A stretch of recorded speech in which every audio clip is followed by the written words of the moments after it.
Some breaking bombshell news this evening because according to reports in the Mail on Sunday tomorrow, Prince Andrew secretly told paedophile Jeffrey Epstein, quote, "We are in this together," and said he was concerned about the impact of the newspaper's revelations when they published a photo of him with his alleged victim.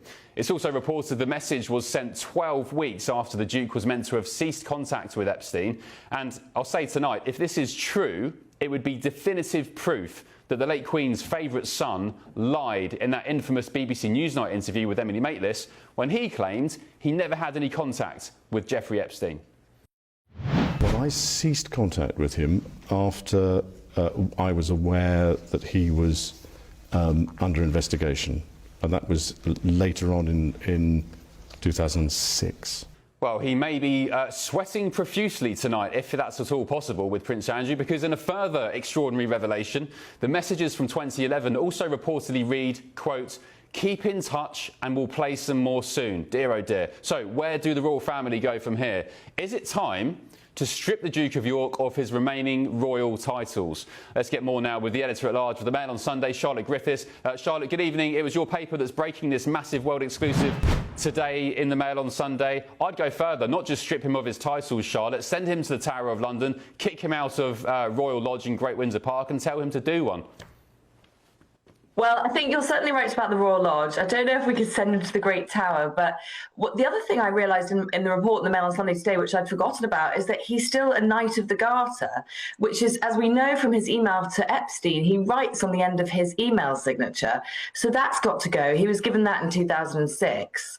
But certainly, the King's indulged his brother in recent years. He's allowed Fergie back into the fold. That went terribly badly because recently there have been emails saying that she called Jeffrey a supreme friend.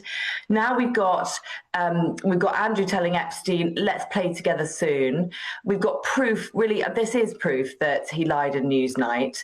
And also, it puts paid to his claim that this is a fake photo, because you would never, if I was in Andrew's shoes, I wouldn't write to Epstein, "Oh dear, we're in this together." I'd say, "There's a fake photo. How has this come out? This photo was never taken." But he didn't say that, did he? He said, "We're in this together. It seems this is our kind of story that will unfold at the same time." And he didn't say to Epstein, "No, but it's not real." So I think you're right that he does have to be cut off because he is dragging the monarchy down.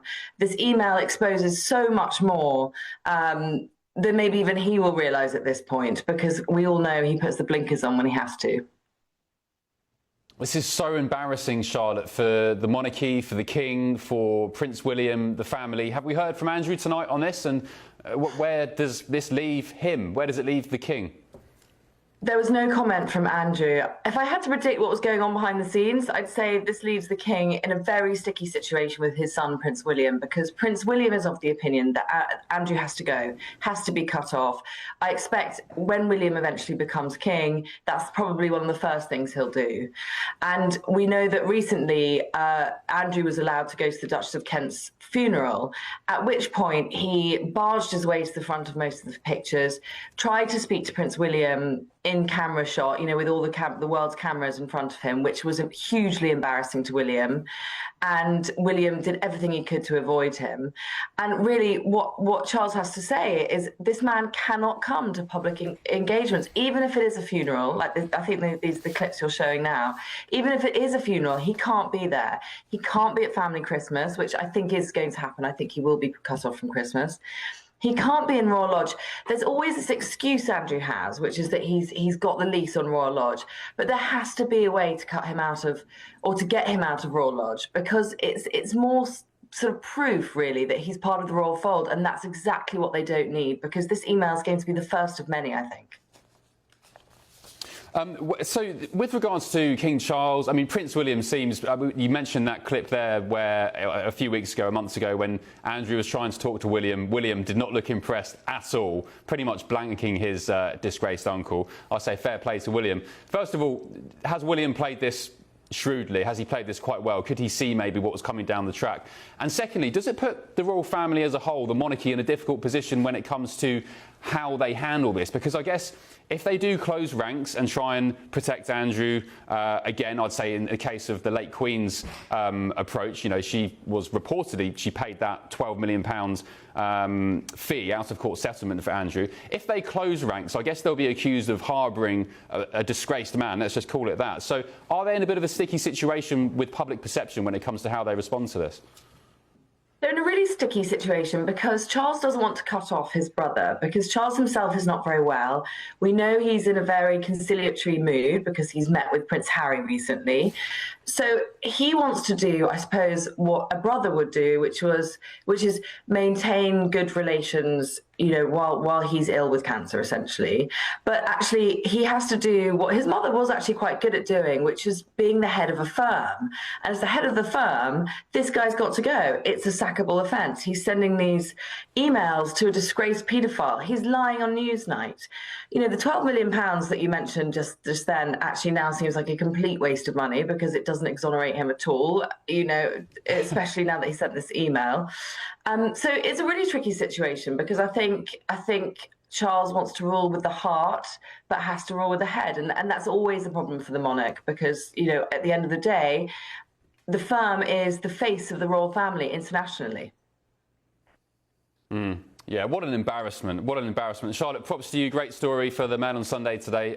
It's going to be a cracker. Looking forward to reading the full details. You'll be joining me again later on in the show to go through the rest of the papers, so hang tight, grab a coffee or something a bit stronger.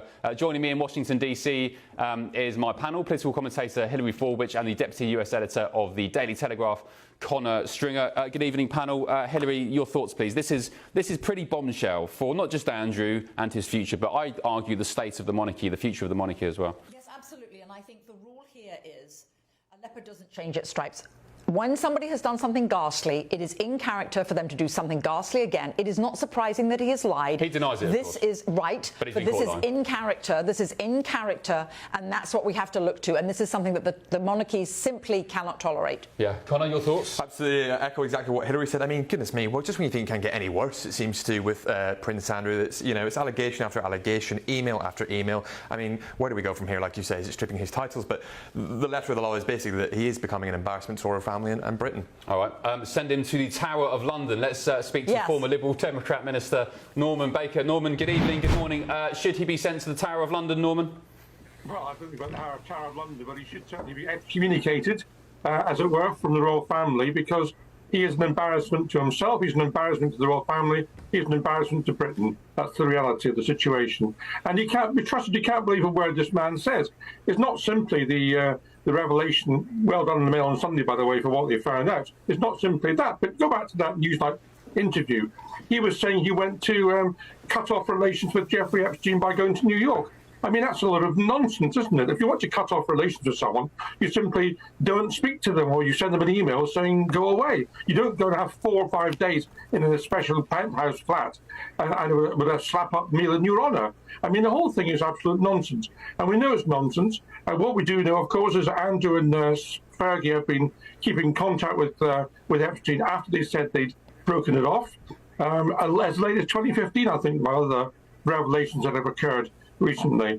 So the man needs to go. He needs to be removed from Royal Lodge, which is a 30-bedroom house with huge number of acres. There's him at one end of the building and Fergie at the other, rattling around. He shouldn't be in that prestigious building.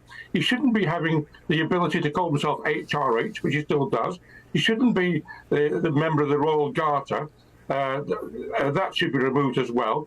There was an opinion poll in the papers just 2 months ago when YouGov had a poll, and 67% said he should be removed of his remaining titles. And that's before all this came out. And another poll which was carried out showed that he was the least popular member of the royal family. Only 5% approved of him. I mean, the striking question for me there is, who are these 5% who still back him? Yeah, well, Norman, the FBI ended their probe officially into Prince Andrew I think it was June this year. Do you think there's any reason for them to maybe reopen that in light of this, or do you reckon they would have known about this kind of, you know, well, I guess they would have known that he lied in this Newsnight interview?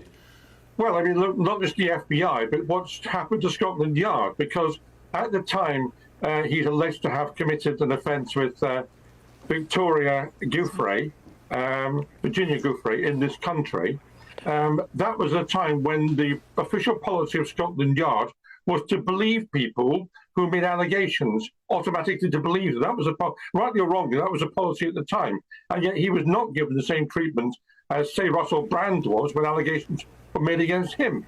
So he squirreled his way out of these things so far. But the other thing, Ben, is this. If you as a member of Parliament get yourself in a situation like this, you can be removed by the electorate at the next election, or you can be subject to a recall petition during a Parliament and have your seat taken away from you. That doesn't happen to members of the Royal Family. They're still members of the Royal Family, whether that happens or not. And the only answer, therefore, is for the King to take action to remove him, because when every member of Parliament takes their seat in the House of Commons, they take an oath to the King, to his heirs and successors. Well, his heirs and successors include Prince Andrew, because Prince Andrew is still, I think, 8th in line to the throne. Sure.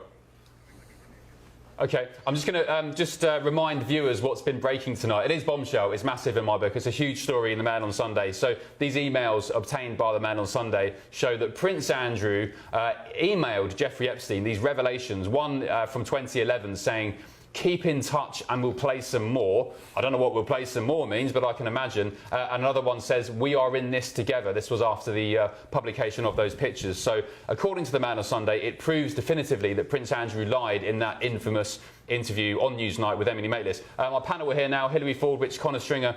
Would you like to have a chat or a question with Norman Baker? Hilary, yes, first. Actually, one of the things I'd like to ask is with regard to him being the Duke of York. What about the city of York? I do understand that there is a movement there to actually have York removed even from his title because the city doesn't want to be associated with him anymore. Where does that stand? Well, that's true. There's people in York who don't want that. I think the council, from memory, passed a motion to try to secure that. The local MP has been trying to secure that as well. It's actually quite complicated. I think it requires an act of Parliament to remove someone and to remove their title and to remove a member of the House of Lords, as a matter of fact, because it's not an honour in the same way as, say, an OBE or an MBE is. It's something else, and it requires that to be done through a parliamentary act. So that's going to be complicated to do that. I think the Order of the Garter you can probably get rid of quite quickly. You can certainly move them from Royal Lodge. But the idea of removing this dukedom is most complicated, and it's very rare if you think about it. How many members of the House of Lords have their peerages removed? I mean, they tend to be shamed and retire themselves, which of course Andrew's got no shame, but they don't have their titles removed. So that's going to be quite complicated, I'm afraid. Norman, Connor here. What has Andrew actually got to do next? I mean, it seems like embarrassing email after embarrassing email. He's surfacing to the public light despite actually being relatively reclusive. What's your piece of advice to him? Does he just settle down and move out of the Royal Lodge and go about his business? Or what can he actually do next? Well, I mean, look, go back to something like, say, John Profumo in the scandal in the 1960s. What he did when all that blew up was to retire from public life and devote himself to helping charities and to reinstate himself to some extent with the public through quietness, silence and good acts for charities. There's no indication Andrew's going to do that. Andrew continues to be very arrogant and rude to anybody he comes into contact with. There was a story in the papers just about a month ago where he came out of his Royal Lodge and found some workmen, quite rightly, because they were under duty to do so, putting down some traffic calming measures in Windsor Great Park. And, you know, they were just following orders, as they were. And he launched into this 4-letter tirade to them as to what they were doing. In my book, which is coming out next month, Royal Mint National Debt, I go through some of what the people who work for the palace have said about him. I mean, some of the servants who work in the palace find him the most objectionable person and actually find it quite intimidating to go and work for him. One of them, in fact, was called upstairs to his rooms to open the curtains. He was sitting next to the curtains, and he called someone up 3 flights of stairs to open the curtains. This is the sort of man we're dealing with. Norman, is this a political issue for the government, Keir Starmer? Is there any realm which the Prime Minister would need to get involved or make a statement or even privately speak to King Charles?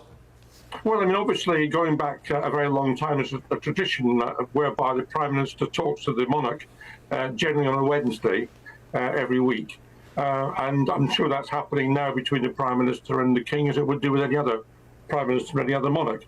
So I'm sure this will occur.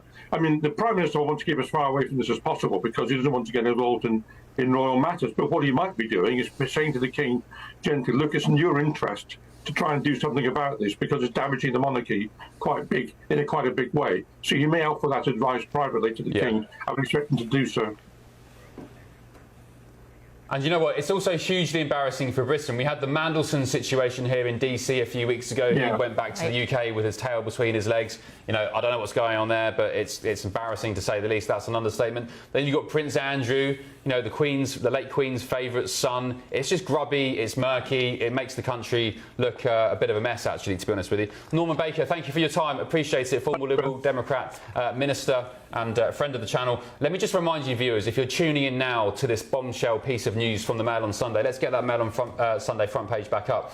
It's a world exclusive, breaking tomorrow. It'll be on your shelves in your newsagent tomorrow. World exclusive. The day after we published the infamous picture of Prince Andrew and his accuser that he wants us to believe is fake, and long after he claims to have cut ties with convicted paedophile Jeffrey Epstein, they have obtained a very revealing email. Andrew to Epstein said, "We are in this together."